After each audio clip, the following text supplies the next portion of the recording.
But in reality, the main emphasis of the KGB is not in the area of intelligence at all. According to my opinion and opinion of many defectors of my caliber, only about 15% of time, money, and manpower is spent on espionage as such. The other 85% is a slow process which we call either ideological subversion or active measures, активные мероприятия in the language of the KGB, or psychological warfare. What it basically means is to change the perception of reality to such an extent that despite of the abundance of information, no one is able to come to sensible conclusions in the interests of defending themselves, their families, their community, and their country. It's a great brainwashing process which goes very slow, and it's divided in four basic stages. The first one being demoralization. It takes from 15 to 20 years to demoralize a nation. Why that many years?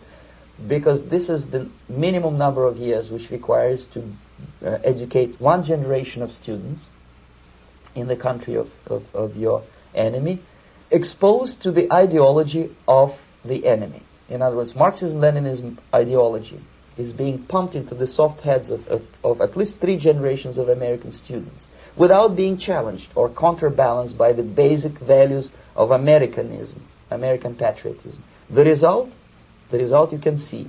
Most of the people who graduated in the 60s, dropouts or half-baked intellectuals, are now occupying the positions of power in the government, civil service, business, mass media, educational system. You are stuck with them. You cannot get rid of them. They are contaminated. They are programmed to think and react to certain stimuli in a certain pattern.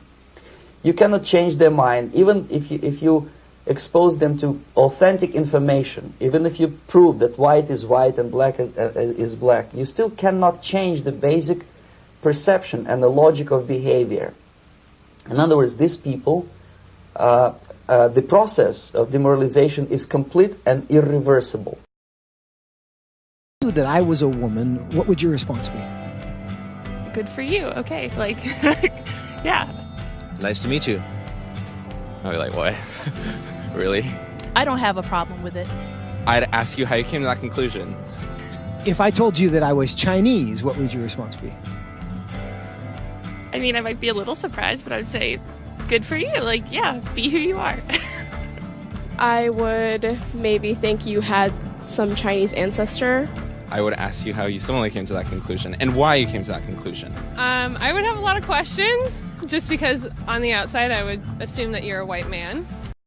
As I mentioned before, exposure to true information does not matter anymore. A person who was demoralized is unable to assess true information. The facts tell nothing to him. Even if I shower him with information, with authentic proof, with documents, with pictures, he used to believe it until he is going to receive a kick in his fat bottom. When a military boot crashes then he will understand, but not before that. That's the tragic of the situation of demoralization.